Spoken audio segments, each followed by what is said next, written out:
Smart 24, driving business.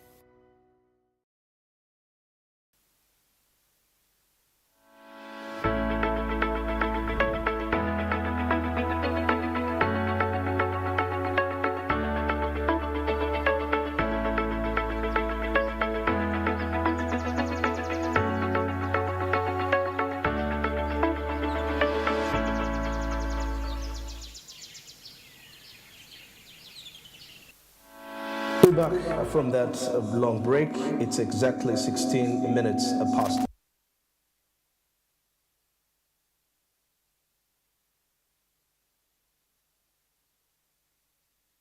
Greatest presidents that say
this Best TV. So Andrew, you began by talking about what Nelson Mandela said. I and you and those ones who are in the production room, we are here because of education.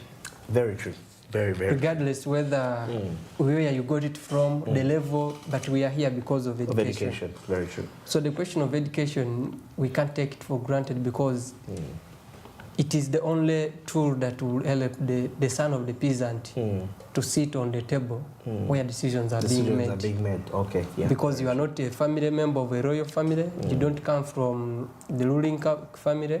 So it is only education where I can make you to sit where decisions are made and then you contribute. So looking at, so that makes that we need to take a heart and we need to feel the pain of those ones that are either accessing education or they are finding challenges.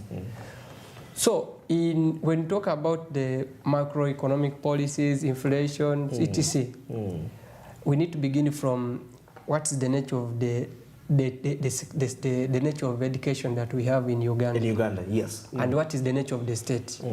The problems we are looking about right now, they are not problems of the schools, neither they are not problems of the parents, neither they are problems of other different policymakers. But remember, in Uganda, we are in a neoliberal age. So the state has a minimal hand to control on what other individuals are doing. So this is where we are looking about that the state is supposed to do what it's supposed to do, but without impacting on the rights of those ones who are doing business. So we are in an arrangement where the private sector is taking lead, that decisions are made by the market forces of demand and what? And supply. Exactly. So that's why you see that different schools don't have uniform school fees. Exactly. Even within just here within Kampala, schools on the same street have different charges and they have different requirements. Then when you go to different places, school fees, requirements, you find a school where these ones are charging toilet papers, brooms, spades, hose, others are requiring towels, others are requiring a lot of things. Exactly. Then tuition changes. So you find out that, for example, when you go to UNEB, the official amount, you find out that UNEB doesn't need something more than 100,000 to register a student, a candidate. Okay, yes. Something, I'm aware, something like even something not more than 100. It's less than that. Yes. But schools are charging 250,000. Okay. Schools are charging both 250. There are those ones who are charging 350,000. Then when you go, for example, to university, I mean, job forms, those students who want to join on government sponsorship on the job forms. The job forms are sold at Makerere at 50,000, 50,000, 50 around there. 50 to 60. Yeah, but 50,000, it is 50,000. Yes, yeah. In my former school in 2014, I paid 100,000 for that form. For that form, oh, okay. Then there is another colleague of mine, for them they were paying 150. Now, last year, my auntie was telling me that they are in his school, where the child is studying, they requested them 200,000 for a form of 100,000. 50,000. Oh my God. So it is a question of the state, the hands of the state are limited, they are handicapped. Because when you say that let the market forces of demand and supply determine how commodities are produced and how they are supplied, it includes even the schools. The schools, huh? Because previously the schools were owned by the state. That's why you have the traditional schools here, the Budo schools, the Namirianga. I think you have seen about the debate, the Namirianga, Namasagali College, Muyiri, Nibusoga, and others. So these were schools that were owned by the state. So the student, you just carry yourself from home, you take your head to school, everything is there, pocket money, school fees, feeding. Now they change. So Makerere, for example, Makerere is a public university, but students pay. Exactly. You go to second schools like Budo, they are government schools, Kololo, they are government schools, but students are paying. When you go to Buganda Road here, they are government schools, but students are paying. But these were schools that were for public. It means that the moment the state is not doing something like owning, it is someone as an entrepreneur, you know the motive of entrepreneurship. Profit motivated. Exactly. I have that part of corporate social responsibility, but my primary goal is to see that 1 million produces another 1 million, another 1 million. I started with 2 million. I must see money growing. So you can't stop me from doing my business. So long as, because it is my business, you choose. If you can't bring your children to my school, that is okay. So the broader perspective of the structure is the state. The moment the state withdrew from providing education to all, now it meant that the private sectors who have entered into the status there, you can't. Because you can't tell people that you are free to do business the way you want, and me, my work is to put their policies, to put their security, to regulate you, give you licenses, and then later you tell us that don't charge, don't overcharge. Don't overcharge. Because we are not forcing people to bring children to the schools. You choose where your hands fits like a phone. There are different types of iPhones, Techno. There is that one of 1,000, and they are all smartphones. It is you to choose where you want to go. Exactly, your ability. Your ability and your pocket. So the other issue is about the global, I mean the national inflation. You find out that the students, when they go to school, they feed. The cement, remember cement was at 5, they used to tell us at home that cement was at 5,000. Nowadays cement is at 320, around there. They used to tell us a lot of things, but now you find out that a kilogram of posho, which was at 300, latest when it hiked it was 500. Now it is 2,000 something. So it's and the students are there. The toilet papers, you find out that the companies that are doing a lot of things that the schools are using at school, they are very expensive. Run the day-to-day activities. Yes, they're expensive. Talk about electricity, the water bills, yes. the teachers. A lot of things there. Licensing is expensive. So you find out that the schools, the owner of the school, you as Andrew, you cannot take back and sell your clothes, you can't go and sell your car, you can't go and sell your children's kidneys to run a school. Yet the school has students. So what do? You have to exploit this. You need to use this very prison. So when the state increases something, you say, okay, well, you increase on dues because who are the primary consumers? They are the students and the parents. Absolutely. So these are the challenges where they are going. So me, as you ask, what is the offer that I can think? Me, I will not take my primary responsibility as a citizen because as a citizen I have rights, but I also have duties and I have roles that are supposed to play as per the constitution. Me, I call the state to increase on the number of government schools. Because the state cannot regulate the amount of money schools charge. Because it is against the neoliberal policy. Because the neoliberalism is let the market forces or demand determine. It's like in COVID. People are selling sanitizers, the vaccines, at their own prices. And when people are going for oxygen, when we are sick, you had where people are being arrested in the hospitals that you can't go without paying 80 million, 10 million. The cylinder gas is very expensive. It's very true. And me, I was laughing at people calling for the state that they should regulate. State can't regulate a hospital which it is not has. It is Nakasero, it is the IJ hospital, it is the IMC, it is Novik. It is not a state hospital. It's a state hospital. The state gave them the license, and it is the same school with schools. So the state did this law, gave them the license, upgraded them, gave them teachers and everything, they paid. So you can't stop them telling them that you reduce on this. It can only be done in the state-owned institutions. So if we increase on the schools, like now, what the government is doing right now, because I commend what it is doing, providing in every, at least in every sub-county, we have a seed school. Seed school. It means that parents will not bother to take their children to school, but even providing the schools is not only enough, but we just so improve there and put their facilities.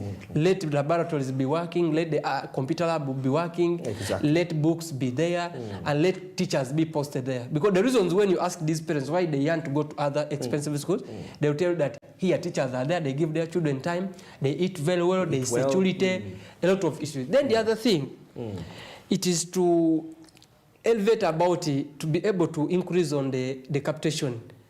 The money that is given to these schools. Yes. When you sent me this topic that we shall be discussing this, because I ran back to my colleague and there is a school in my village, so I was asking the teacher, my colleague, that what is the amount of money that you're given?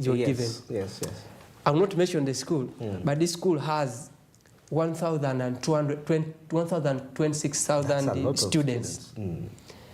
But the school is given 8.2 million a year for the 3 semesters, the 3 terms. First term, what they get 4 million. I mean 7. Then second term 4. Now this last one they are going to get 3. Okay, that's about 11. Okay. No, it is 80. But no, it is 8. But there is how they dispute it. But just imagine 80 million for these students. Oh goodness. For these students. And they have co-curricular activities because not all students succeed through getting a pen and sit in office like some of us. Some of them find their life success into something else. Sports, playing football, athletics, dancing, MDD. But now you see this, there is the maintenance of the school, staff welfare is there. And I was asking, how? He said, you find it, how have you? And this school was started in 1962. Oh goodness. And the man has never increased. The number of teachers have never increased. They have just on, and for the history, it is this school has never had. This is the time they are having on the first head teacher who is a female. Okay. All of them from 1962 they have been male. So it is also a question where we need to look about this. So if the state considers like yes, they has, because remember the school, this school, it is called Nawandege. The Nawandege school of 1962, 1970, in the 80s, in the 90s, in the early 2000s. Is not the same school of today because the circumstances have changed. The school, the number of children have increased, the number of school groups, a lot of things. So if the state increases the amount of money, it can also maybe cater for other things, even the same things, and then trickling down. But this all goes to political will of the state because whatever we are discussing here goes back on the state. Because you've ever seen in this country, where the state wants something to be done. If the state wants us to be got here right now, me and you, it is the 1 minute when we are out of this place. Exactly, yes. Yeah. Okay, very interesting. Now, looking at the aspect of the equity dilemma, in many education systems, there is what we call a perceived trade-off between maintaining high education standards and ensuring what we call broad access. Is this trade-off inevitable? Or there are models of education that have successfully reconciled quality with equity? What insights can we draw from these models, from looking at Uganda's perspective? Of course, now, Andrew and the viewers, you know that there is what you call, right now, the state is interested in skilling. Yes, the skilling program. Skilling. And you can take an example of the presidential initiative, which is across moving around here, skilling the young people. And on several occasions, you've had the president promoting the, for him, he calls it science-based education. Yes, science-based. So he doesn't want to hear people studying social work, psychology, what. Though for him, he's a political scientist. Exactly. And he has ruled us for 40 years. So without any scientific laboratory techniques. So, one, we need to appreciate that their students, they'll tell you openly, because as an academician, as a scholar, there are students that will tell you openly that I don't need to go and get a university degree. Openly, in these ordinary conversations, when maybe I'm in a village or I'm in the street, so what do you want? I just want to learn how to make sofa sets. I learn how to, I want to learn mechanics. Me, I want to learn how to paint. Me, I learned how to do tailoring. I just learned how to make these suits you people put on. I just want to learn enough. The trousers. I don't need to go. And that's what they are telling you. Okay. Now, it means that if we are integrating our education system to look for, because these are now the current demand. They are the realities right now. They are not about hiding. They are realities. Now, this is where you're seeing in that now we have the DIT section coming in, the Director of Industrial Training. Now we have UBTEB also coming in. Then now, let students be in their traditional mode of nursery, kindergarten, senior 1, 2, 3, 4, 5. Yes. But let them concurrently learn. That if a student is learning how Amin ruled Uganda, why did Amin chase Indians? The issues of Adolf Hitler, the issues of Second World War, Napoleon Bonaparte, each those things. Let the student also learn how to make liquid soap. Let the student also learn to make cookies, bakeries. They be able to make how to make cakes, how to do designs. Like you see what they are doing right now. So in that, the student is here, but when exams go for unable to mark, the student is not in the village going to dig with parents. The student is also doing something. The student is not, this Andrew or this Ashraf is just, this Doreen is known in the village as the one who is supplying cakes for people who are doing weddings. Okay. And that is looking about how to integrate the theory into practice all along. Then the other one, how we can look about the equity, because equity is very important and the broader perspective. Yes. Because you know, those ones who have and those ones who have not, it is a problem. Yesterday, I was with my colleague and I was telling him that Major General Kaindo Tafire and General Museveni, the president, they were fighting, they were sleeping in the same bush. Perfect. And we are great friends. And indeed, they are great friends. Like the historicals that fought. The distinction comes in when the president is moving, he will move with his children. His biological children. Yes. He will not bring those ones of Otafire. But they were in the same bush. Fighting, dying for the same cause. So there is a priority. There is a priority. Yes. So it is an analogy that we also need to look here that when we are providing education, we need to consider that not all families can access education the same way. Okay. And the same question of the girl child. Because when you look about the days that the girl child spends in school in a month, there are days that the girl child will always find them as hard for her. Hard for her. Especially those days that the girl child is going through the menstrual periods. Some of them, they find out they have a lot of challenges, and some of them are forced those days to go home, not to study, so that they wait. Some of them even have longer periods. And for the boys, for us in the context, for us, we are continuing with what? With education. So if for us, we are there 3 months consecutive. Now, out of the 3 months, you find out that the girls are losing. And it becomes worse when they are coming from families which cannot afford sanitary towels and other hygiene about this. Now, here we mean that the state and the stakeholders should also come in to fill that gap. By looking about that, the challenges that are felt by both the boys and the girls in schools, they are not the same. Yes, sir. They are direct. So you don't treat girls as if they are homogeneous with all of the students. On the surface, they are all students, but when we go to the concrete, there are those that need more support than others. So the state should also come in and other stakeholders to see how we can enable the girl children to stay in school and access, because we need to see the enrollment to consider with the finishing line.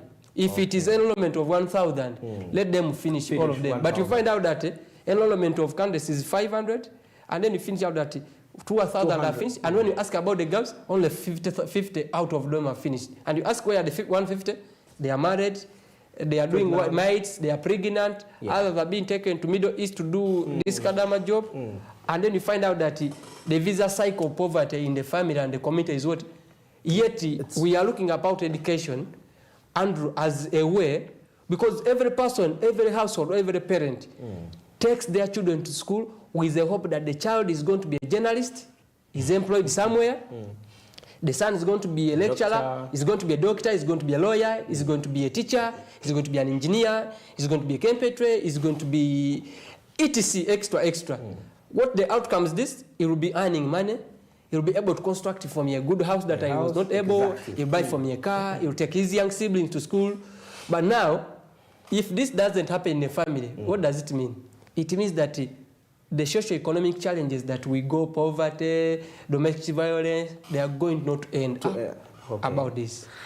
Wow. Very amazing. I'm still with Ashraf Mugaras. We're breaking down how do we ensure that we make education not simply just a privilege, but a right. Every person to have access to this.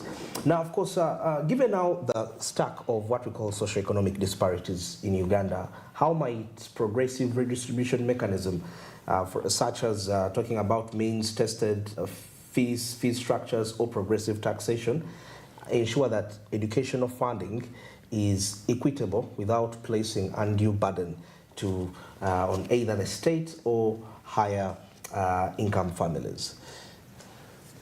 Of course, from the taxation perspective, the reason why we pay taxes, me and you and other Ugandans or other citizens, Andrew, is that the taxes are going to be implemented to serve all of us.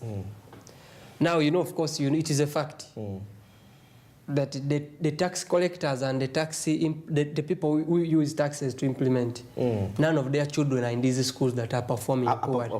And then the other conflict of interest is that you find out that the people in the Ministry of Education and Sports who are leading our education sector, they are double standard. They have double standards. They are preaching milk, but when they get this side, they are taking kawa. They are taking coffee. Because you find out somebody is in the ministry, is a commissioner, is running private schools. And these are the schools that are charging exorbitantly. They are charging a lot of money. But when it comes this side, when he's at the Uganda Media Center here, giving a brief state about the education sector, he's saying that the government has done so well, and he's stating that government teachers, any teacher should not charge students to bring money. They should not bring fluff or porridge. They should not charge. It is against the government what? But for them, where they are having the schools at the directors, they are enforcing it because they know students cannot do well in schools when they are hungry, when they are not having teachers, when they don't have textbooks. Now that's the problem. Okay. Now, it means that the idea is that taxes should be reduced on me, and I want to see the primary and government-aided schools in my sub-county or in my village having teachers, all of them there, having a good infrastructure, classrooms, desks are there, students are doing the co-curricular activities, the teachers are paid. Exactly. And that's what I think. Now, when I go to my school, when I go to my village, and the government is taking my 1.5 every month, or even where it is taking for other people extra money, and then when they go to their schools, even the roads leading to that school, the school is not fenced, the teachers, the staff sitting is supposed to be 20, and the teachers are 8, there is a missing of the 12 for the last 10 years, you find out the school is not performing. Now me, I find out to ask a question, what's the role of my tax? So it is my duty now, when you invite me here, it is my duty now to encourage and call upon the state and those ones who are collecting our taxes, that the tax should not be used to benefit those ones who have. The taxes should benefit those on the have-nots. Exactly. You can't get access to buy computers for Andrew and Ashraf who have our computers. Computers already. Computers should be taken to those places where those ones that they have never seen what? Computers. That's how we are supposed to be able to take the distributive. But you find out that now, they are giving computer laboratories, they are giving staff quarters to schools that already have staff quarters. Wow. And they are using taxpayers' money. And when you go to these schools, they will tell you that the reason why teachers come early, they sleep far from what? From the schools. So they have to travel and you pay by them. How do you overcome that challenge? You provide the staff quarters. Like, you know, the reason why we have the Kololo places, the buildings there. Yes. They are for government workers. The reason that they should not come late in office. But nowadays, people are coming late because they are sleeping as far as Buloba. People are sleeping as far as Kalaji, Mukono, but they are coming to work here. To work in town. And that's the problem. Okay. So, me, I think taxes should be redirected to where we are improving the lives of those that don't have. Because the reason why the state is that the state is inexistent to protect those ones who are vulnerable. Because when someone doesn't have resources, becomes marginalized, becomes vulnerable. And they cannot be able to make decisions about this. That's what maybe I can say about this. Wow. But it is, of course, it is a collective duty. It's not an overnight that today, tomorrow. But we keep on reminding the state, we keep reminding the stakeholders, and especially the primary duty bearers who are in the Ministry of Education and Sport, and the education stakeholders, to sit down and revise the mechanisms, how we can make education accessible to an ordinary Ugandans, because education can't wait. Education is for everybody, because you know what happened to the late Ali Hadinatan Tege Sebagal when he was appointed. The reason why he missed that 40-year position, they said that he didn't have the qualifications. And whoever, like I said, whoever is in a position, leaving these ones like Eros Suwan and others who don't need qualifications, you are there because you went to school. It will be an injustice of this century if we leave a population of over 75% who are the youth when they are not educated. The question is, who are the future, who is the permanent secretary, who are the German of tomorrow? Who are the Vicent Agrebajir of the PS in Foreign Ministry tomorrow? Who are the Dr. Jane Luther Change of tomorrow? Who are the Chief Justices of tomorrow? Who are the CDFs of tomorrow? Who are the directors of the UCC? Who are the Vice Chancellor of Makere tomorrow? Who are the Nawangos of tomorrow? Who are the Erika Tunguko of Chambogo tomorrow? Who are the sector tomorrow? Foundation. So these are the questions we need to look about. So if we bother about the people to follow into the footsteps of Andrew, who is the Andrew sitting here when Andrew is not here tomorrow? So does it mean that when Andrew leaves, this show will cease to happen? Because why? If we don't have people who are studying journalism, it means that if Andrew goes, we shall not have a potential person to replant. So it is a question that we need to put in our step state, that we need to look about the people who are there. And it's a question of understanding that if I didn't go to school, would I be here? No. Of course. So it means that there are other person there who would wish to sit where I'm sitting there, but the qualification should be education. Education. So we need to take a step and we do what we are supposed to do. Some of us, we are speaking because that's what we can do, in our capacity. Then those ones with money, they should direct where money should be. Very interesting. Now, as we wind this up, Ashraf, let's take a look at the role of local governance in school fees regulation. To what extent should local governments play a role in regulating fees and managing education access? And what models of decentralization do you really think ensure a more responsive and context-specific solutions to the education affordability crisis? Andrew, of course, decentralization came in 1997. And the ideal was, of course, when Museveni comes with NRA, he comes with the resistance councils, now which we call the local councils now. But the issue is that taking power to the local people, yes, that not all things should be done in Kampala. That's why we had the districts. Now we have the sub-counties, the municipalities. Now we've seen that we used to only have one city, which is Kampala, but we have different cities, Jinja City, Mbarara, Hoima, Soroti, Guru, etc. And the idea is that services should be taken. Actually, that is the primary preoccupation of the contenders or the promoters of decentralization. The argument is that we are bringing services near to the people. Yeah. And for us, during our school times, when they ask us the advantage and disadvantage of decentralization, the answers were employment opportunities, effective utilization of resources, etc. Now, the decentralization, the schools and what we are seeing, the districts can't do much, Andrew, as I told you, because of the nature of the state we have. I am aware that districts collect taxes, the local revenue, but the tax is remitted to consolidated fund in Kampala. Okay. You collect taxes in Jinja, you collect taxes in Wakiso, and you send the money to Minister of Finance.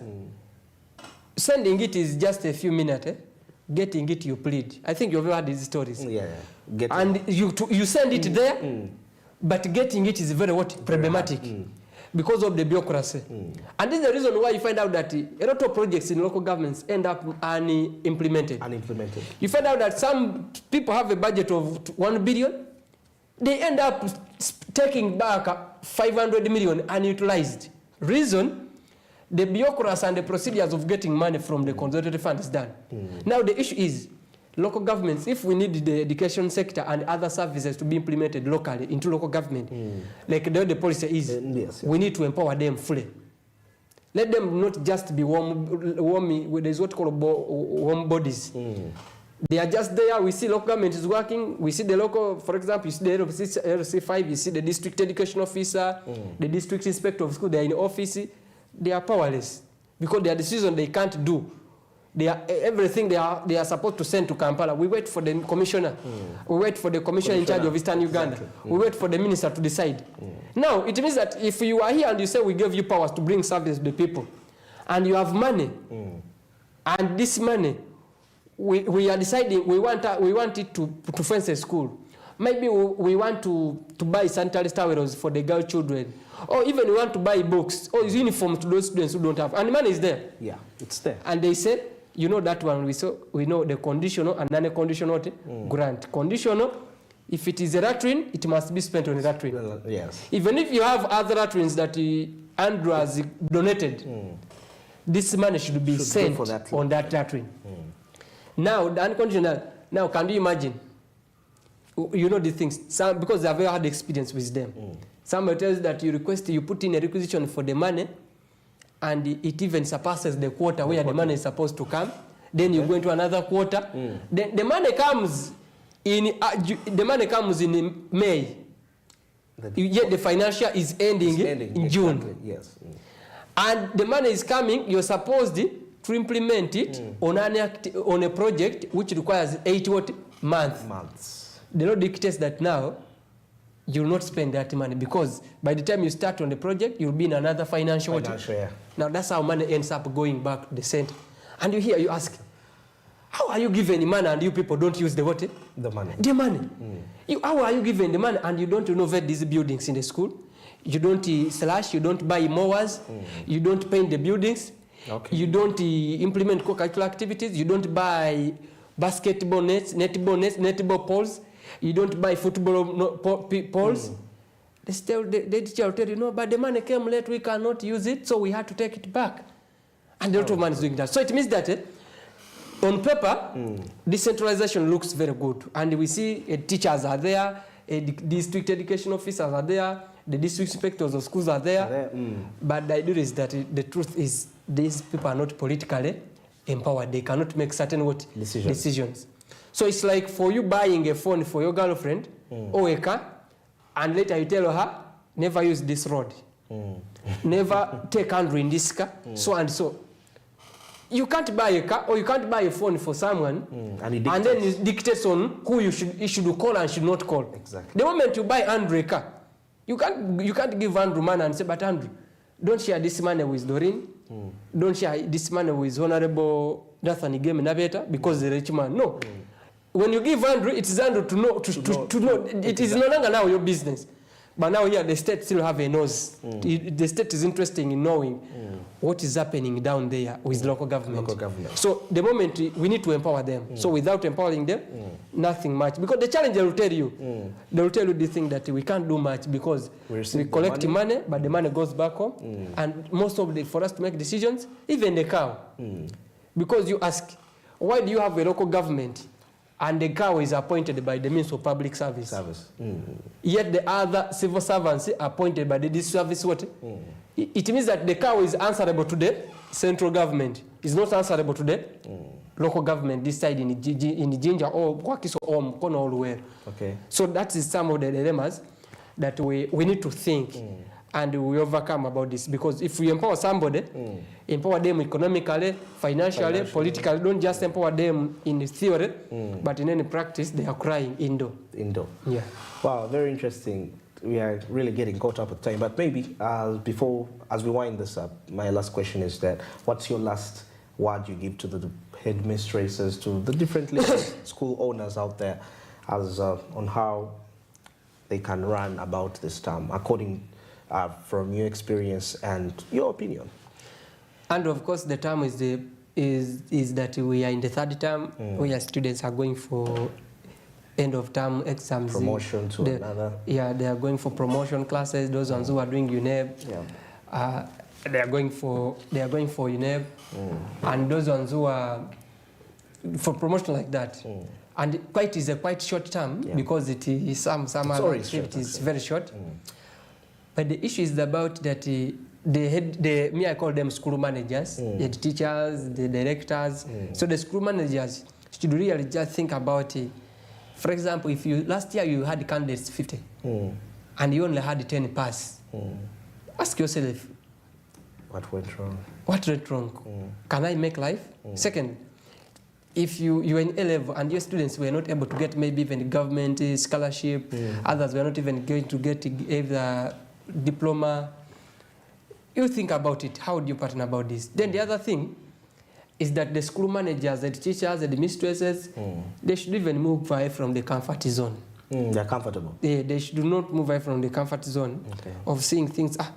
For us here, how things we can't do much about them. This is how they have been. They have been. Even I found these ones here. There's my colleague. I'll visit him on Monday. It is a government school in Kamuli. It has been in there for 20 years. And the head teachers who have been in that school, they have been able they have been comfortable with the status quo. With the status. Without A level. So the school has been, it is a government school, well furnished with nice library, everything laboratory. They only have senior and senior 4. I was asking, I told him, you've got a job. The only change you can give that school is to start A level. Okay. Because these students who are finishing senior 4, why do you subject them to another longer distance of looking for other schools to do A level? Exactly. Yet they can just cross from here and here. Because they have the facilities. Because the facilities are there. And the problem now is no longer now the state. The problem is the school managers. Some of them are not thinking beyond their confines. They are not thinking beyond the boundaries. They are not transcending. There are certain things. So even the school, they should engage with the parents. Because this dialogue is important. If you are requesting for students to bring maize flour for porridge, maybe bring maize flour for lunch portion or beans, or maybe you are taxing some money students to bring. Yet the president politically comes in public and tells them when he comes in the district that he uses it for free, UP is for free. But doesn't tell you how much he gives per student, per school. He just says rhetorically that the schools are for free, but doesn't guide and tell these parents that, but however, we give these schools 80 million per year. Yeah. It just says they are for free. For free. Because before you get resistance from the parents, Yes. it is important you call them, dialogue with them. Okay. Ask them that the reason why we are asking students to bring porridge, the reason why they are asking them to pay some money, we are contributing to buy a school bus. We are here, we don't have a school bus. But the state has provided school buses to other schools. For us, we don't have. So it is expensive for us. In a year, our students move to different places. We spend 3 million on hiring transport. Now, 3 million times 10 years, that's a lot of what?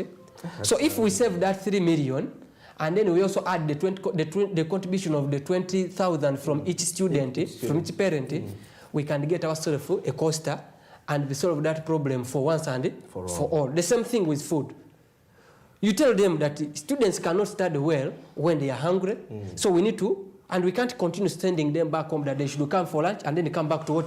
To class. To class. So the best option is for you to engage, to tell them that you should be able to provide your children with sanitary towels because it is part of them, and we cannot send them back there. So we can be, and they are here. So they should also be able, so that's what I think that they should start thinking outside the box. They're confined. They should not wait for the state. You know, people cry a lot. Museveni, help us this, that is not everything that Andrew is going to do. Certain things you should be innovative. You start on them, and then you'll be able, others, God helps those ones who are helping them what? Themselves. You can't say the dog don't bite me yet you are standing. Don't bite me as you are running. As you're running. But you can't say don't bite me when you're standing. The dog will eventually bite you and then we shall bury you. All right. Thank you so much. That brings us to the end of today's discussion. I've been with Ashraf Mugaula and we've been breaking down the state of education in this country today. Of course, following the fees hikes. And how do we make sure that education is accessible to all, most especially to that ordinary citizen down there in the village in Uganda. Well, thanks for being part of today's edition of Smart Means Business. Heading into a weekend, of course, what I can say, go strategize and make sure that you come back for the fresh week with the right ideas for execution. Well, till Monday, have yourselves a very wonderful morning and a great weekend.